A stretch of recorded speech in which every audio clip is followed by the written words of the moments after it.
Powerful and seen as a staunch conservative, Nayef Bin Abdelaziz is now the new crown prince in Saudi Arabia. But just what does it mean for the future of the kingdom and the region? This is Inside Story.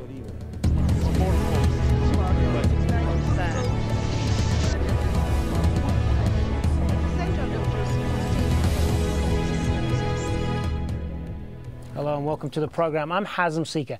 Well, Prince Nayef Bin Abdelaziz has been Saudi Arabia's interior minister for decades, but while his brother King Abdullah is labelled a reformer, Naif is known as a staunch conservative. We'll talk about what it all means, but first, Tarek Bazley has more on the man who could become Saudi Arabia's next ruler. Seen here at the funeral of Crown Prince Sultan on Tuesday, Prince Nayef Bin Abdelaziz has held public office for close to 60 years. He's the son of King Abdulaziz, his mother from an important tribe. He's regarded as one of the Saudi royal family's influential Sadairy 7. Described by some as an anti-reform conservative, he became the governor of Riyadh when he was just 20 years old. He's been the interior minister since 1975. His job to keep the kingdom politically stable and prevent the sort of upheaval seen in the wider Middle East. And for the most of the time, this is what he did. The bombing of a housing compound in Riyadh in 2003 brought him face to face with the work of Al-Qaeda. There is no crime more brutal than the crime that has happened here. It happened in our nation and against our nationals, against Arab Muslim residents. He saw the group as a threat to security and directed his forces to hunt down active cells. At the same time, he's believed to have made use of traditional tribal networks and the clergy to counter the group. His role as Interior Minister also saw him involved in organising the annual Hajj pilgrimage. The death of more than 250 pilgrims in a stampede in 2004 provoked these comments. The Interior Ministry at the time of the Hajj always takes all the security measures it can for the safety of the pilgrims. This year, as in all past years, we hope we can win the confidence of the pilgrims in this matter. Prince Naif has also been in charge of the country's secret and religious police. He's known to oppose giving women the right to drive or vote. Only last month, a woman was sentenced to 10 lashes for breaking a ban on female drivers. For many years, Prince Naif had backed the Yemeni government, in particular its efforts to combat Al-Qaeda. But earlier this year, he opposed granting full support to Yemen's President Ali Abdullah Saleh as he tried to fight off a revolt. The injured president was later allowed to recover in a Saudi hospital before eventually returning home. Prince Naif also played a prominent role on the international stage, here attending an Arab League meeting last year to discuss measures to combat extremism and organised crime. In March, Saudi soldiers were sent to neighbouring Bahrain to help crush pro-reform demonstrations. The previous week, Prince Naif had visited the kingdom and had commented that Bahrain's security and stability were integral to that of Saudi Arabia. A leaked US State Department report described the prince as a conservative pragmatist convinced that security and stability are imperative. It goes on to describe him as elusive, ambiguous, pragmatic, unimaginative, shrewd and outspoken. The most important particular characteristics about Prince Naif is he's a very patient man. He takes his time before making a decision. He analyzes the situation. By nature, he's skeptical. He would like to look at the various angles of every particular issue before taking a final decision. But the most important particular characteristic is patience. At 78 and reported to be suffering from diabetes, it's not certain he'll survive long enough to rule as king. But as Crown Prince, he may well continue in his role as Interior Minister and could take over the now vacant role of Defence Minister, a move that would further consolidate his position as one of the kingdom's most powerful men. Tarek Bazley, Al Jazeera. Well, for more on this, I'm joined by our three guests. From London, we have Saeed El-Shahabi, a political analyst specialising in the Gulf region. From here in Doha, Michael Stevens, a researcher at the Royal United Services Institute. Michael has co-authored a commentary on the death of Crown Prince Sultan and what it means for the House of Saud. And joining us on the line from Jeddah, Hussein Shabokshi, a Saudi journalist. Gentlemen, welcome all three of you. Saeed al-Shahabi, if I could start with you. Now, it's not a surprise at all among Saudi watchers that Naif has been installed as the new Crown Prince. And is this something that reformists in the country should necessarily be concerned about? Thank you very much. I think Prince Naif has been known for the past 4 decades as a hawkish personality who would advocate the use of force if necessary to maintain security, and also he thinks that security and stability are linked to each other, and as such he would always adopt a military option in order to crack down against dissidents. Now, for reformers in the Saudi kingdom, I don't think they will be very pleased to hear that yet another person who is in his late 70s would take over the role of security, as they have always been set upon whenever they presented a petition or called for reform. So I don't think there are great news for those who are seeking reforms through the existing regime and personalities. Michael Stevens, I mean, as we mentioned, he's seen as a conservative, a hardliner, but he's also won praise from Western governments in particular for his crackdown on Al-Qaeda in the country. Where does that put him then in terms of his perception outside of Saudi Arabia? Because is he hard to pin down? I think there are two aspects to this question. Firstly is the character of Prince Naif himself, now Crown Prince, and also that of his son, Mohammed bin Naif. Now, Mohammed bin Naif is, by all accounts, quite well received in the West. He's considered well-educated, eloquent, and a very shrewd operator, particularly with countering Al-Qaeda elements within the kingdom, and also other dissidents, particularly coming across the Yemenite border. I would say with regards to the father, Naif himself, there is some concern in the West about his conservative tendencies. But I think in general the analytical community and also the policy community do feel that the trappings of power might well smooth some of the harder edges off of Naif's conservative personality. For example, when he first was made aware of the 9/11 attacks, he denied that there was any Saudi involvement. After a short briefing with American security personnel, he actually did change his position. So he's not necessarily unamenable to Western policy and Western thinking. Yes, there are concerns, but I would say that when he comes to power, should he live long enough, of course, that we shouldn't be overly concerned about him becoming a radical hardline conservative. And I certainly don't think that Western governments are overly worried in that respect. I certainly haven't heard anything from the corridors of Whitehall that would seem to indicate that they are overly worried about him taking the kingdom in a radically conservative direction that might be antithetical to Western ideals. With regards to reforms, I don't think there's any particularly widespread belief that he will roll back some of the reforms of King Abdullah. He may not push some forward, particularly with regards to women's rights and also with some, I would say, interlocutor capability with the Shiite community. So I think in terms of the progression of the kingdom from Western eyes, we shouldn't be overly concerned at this point. Hussein Shabokshi, we heard you a little earlier in the profile that we ran of Prince Naif at the top of the program, saying that he is a very patient man and that every decision he makes is done with patience and deliberation. Does that suggest then that he has this pragmatic side to him, and that if and when he succeeds King Abdullah, he may not want to roll back the reforms made under King Abdullah? Not only that, but that he may temper some of his conservative positions once he has the trappings of power. Well, it's been the tradition in Saudi Arabia that every monarch builds on what has built before him, what has been built before him. This is no secret. The Saudis have been accustomed to seeing every monarch come and build rather than destroy and start something anew. There's a continuity aspect of ruling Saudi Arabia, which has been taking place in each era. And I do believe that Prince Naif has been an integral part of every decision, every reform decision that's been taken by King Abdullah.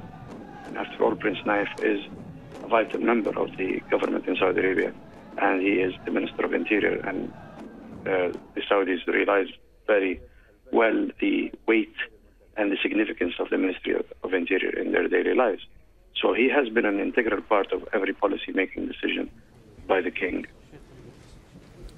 Michael Stevens, if I could back to you on this.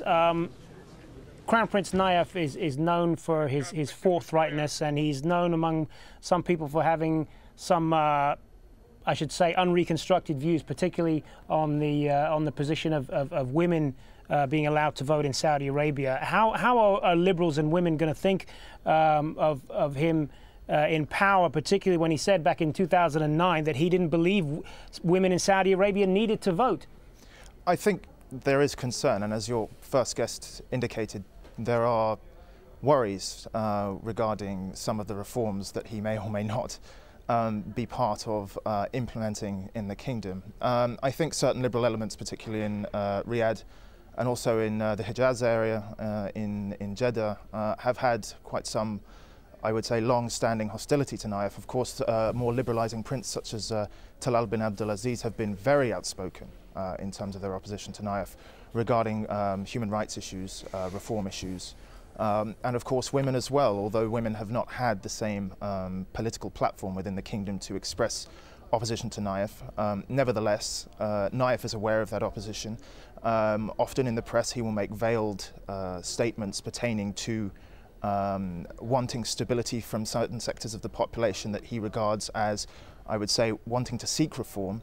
So in that regard, I would say he will use his purview with the Ministry of the Interior and his very strong security presence within the kingdom to, I would say, prevent widespread reform happening from the ground up. Now, whether this translates into whether there should be genuine fear amongst certain sectors of the Saudi population, I think to some extent that is justified. People have been jailed for speaking out, particularly this year. In the Day of Rage, planned for March the 14th, there were a number of young men who were arrested. And I think that is a cause for concern. But I would say at this point that he's not going to turn into a tyrant. Let's not jump the gun here. I think he's well aware that to ensure stability in the kingdom, he can't take a purely security-focused line of action. Saeed al-Shahabi, have people been too quick to label Crown Prince Nayef as a conservative, or does he just have this reputation of a tough man simply because of his post as Interior Minister? Well, I don't think people have just jumped to conclusions. They have had him for the past 40, 50, 60 years of working within the establishment. Now, I think when he becomes, or if he becomes, the ruler of Saudi Arabia, I think he will be the wrong man at the wrong place and at the wrong time, because the Arab region, the Arabian Peninsula, is facing a lot of mobility towards reforms, towards the establishment of democratic institutions, and Saudi Arabia is far behind that move. We know that Saudi Arabia has its neighbors, including Bahrain and Yemen, on the move towards establishing a democratic systems, and that the Saudis have so far, despite the enormous talking about reforms, has really undertaken no such reform. I can't see any real reform in real life. There is hereditary dictatorship, where you have the king, and then when he dies, his crown prince takes over, and then the lineage of rulership continues. And now I think the Saudi system itself suffers from several problems, including internal and external. When you have in the Arab world the Arab Spring sweeping the Middle East from Bahrain to Yemen to Egypt to wherever, you can see that the Saudis are worried about what's happening around them. Internally, the line of succession is also troublesome for the Saudi system itself. Now, for Naif, if he becomes the ruler, I think he will be probably, I would believe that he will be in a different era altogether. I think democracy is sweeping the region, despite the counter-revolution that is taking place, headed by the Saudis in Egypt especially, and even in Tunisia. All right, let's put some of that then to Hussein Shabokshi in Jeddah. The wrong man in the wrong place at the wrong time. That is what Saeed al-Shahabi says about the new Crown Prince. What do you say to that? I think this is an overstatement. The Saudis are keen on maintaining stability and maintaining status quo in the sense of leadership. This is important to them. Because of the turbulent neighborhood that we live in, the reform process has to be properly led. A gamble at this stage in Saudi Arabia is a very risky one. And I do like to emphasize that all the examples that were compared to Saudi Arabia are very different. Saudi Arabia is a much younger country. It's a newer country. The other countries that are facing the changes in the Middle East have a longer history, have a more established political history even, that they can use it as a collateral for future changes. In Saudi Arabia, it's a much riskier process. That's why it needs reliable, trustworthy leadership.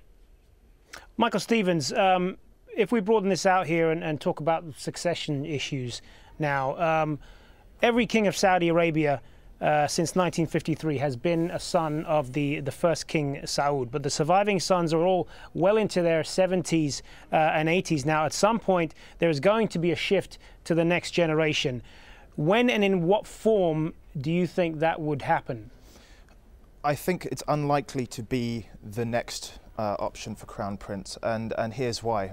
Your previous speaker alluded to stability in the kingdom, and I think that's exactly where the House of Saud will go in terms of trying to create a smooth transition to the next generation. So I think the key runner right now would be Prince Salman, who is governor of Riyadh, who some people are now saying is next in line for Minister of Defence. Interestingly, above former Crown Prince Sultan's son, Khalid bin Sultan, which shows you some extent to which I would say certain individuals within the House of Saud in the younger generation have perhaps lost some of their influence in this process. So I think first of all we'll probably be looking at Prince Salman, who is 73 years old, so he may have some time left on his side, depending on how his health turns out and how long he is able to live.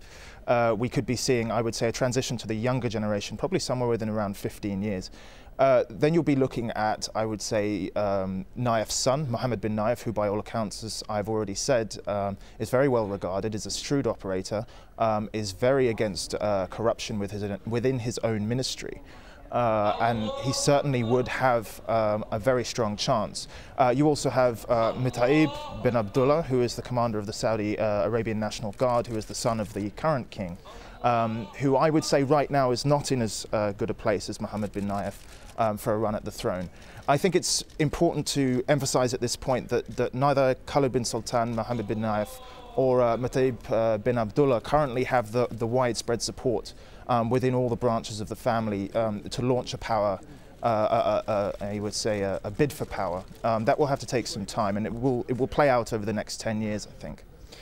Hussein Shabokshi, given that, I mean, you mentioned earlier that Saudi Arabia is a very young country, and given that more than 50% of the Saudi population is under 30, isn't it more important now that power should begin to shift to a younger generation to reflect that? Well, we are seeing that in a typical Saudi-style pace. We are seeing the inclusion of some of the third-generation members of the royal family in certain key positions. Your guest has just named a few of them, Prince Mohammed bin Naif, Prince Khalid bin Sultan, Prince Nayef bin Abdullah, and Prince Abdelaziz bin Abdullah in the Ministry of Foreign Affairs. We have some governors in various provinces in Saudi Arabia and regions. So this is becoming an accepted norm. Now, they will go up in the leadership structure, no doubt, and they will have more portfolios to handle, for sure.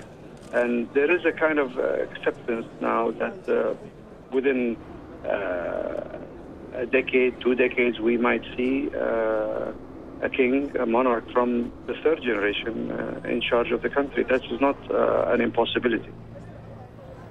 Saeed Shahabi, is Saudi Arabia a country under siege right now, given all of everything that's happening in the region right now, with all of the various uprisings, particularly in Yemen and Bahrain, right on the country's doorstep? Well, I think the Saudis are worried about what is going on around them. They have their army occupying Bahrain. So Bahrain is a country under occupation by the Saudi army. And I think it will take them a lot of thinking on how to get, to get disentangled from this problem, because I think the crisis in Bahrain is likely to continue, but is unlikely to subside, even within the presence of the Saudi army. On the other hand, you have the crisis in Yemen. And again, even in Yemen, I don't think the situation in Yemen will return to what it was or it has been under Ali Abdullah Saleh. And Ali Abdullah Saleh will have to go sooner or later. And then Yemen will have to develop into a more democratic system. When we see that, of course, the biggest of all is Egypt, which is the largest country in the Arab world, and which is on the step of either going forward towards reform and towards democratization, or could be brought back to what it used to be under the military junta. And that will, of course, if it happens, will have serious repercussions on the whole Middle East, because I don't think the Egyptian people would like to see their revolution overturned in any way. So I think the Saudis have, this is of course in addition to the internal problems within the Saudi regime, whether it is with regards to the minorities or with regards to the women or to the new generations that is watching what's happening around them with interest. And I don't think you can isolate Saudi Arabia from the rest of the regional powers and the states. And as such, I think the Al Saud House are looking with some worry on the events that are surrounding them, especially with the diminishing American enthusiasm to support these monarchies forever. Michael Stevens, we talked earlier about the perception in Saudi Arabia of a need for stability above all else, and that any type of change has to come at a very incremental pace. But we have seen the tide of change that is sweeping through the Arab world right now. Will they really be in a position to control any of that and for them to have it all in their hands? Yes, I think they will. I think that there will be certain areas of the country that will be more difficult to control. Now, just remember one thing with Saudi Arabia. There is a considerable conservative element amongst the population, particularly in the Al Qasim area, who have actually caused the Al Saud some problems when they enacted reforms. So it's unlike some other countries in that the strength of the conservative movement and the conservative clerical establishment in Saudi Arabia actually behooves the monarchy to go slowly in terms of its reform process. Will it be able to hold the kingdom together? Certainly now, yes. I mean, they have plenty of money. They have over $450 billion of currency reserves that they can use at any time to enact social reforms. Indeed, they have done so this year. So I think right now, in the short term, certainly, they will be able to control aspects of unrest in the kingdom. That's going to have to be the last word. We're out of time. I want to thank all three of you for taking part. Good discussion, gentlemen. Saeed Shahabi in London, Michael Stevens in Doha, and Hussein Shabokshi in Jeddah. Many thanks for your time. Thanks for joining us on this edition of Inside Story. As always, we welcome your comments and suggestions. Just email them to us at insidestory@aljazeera.com. Latest news is up next. Bye for now.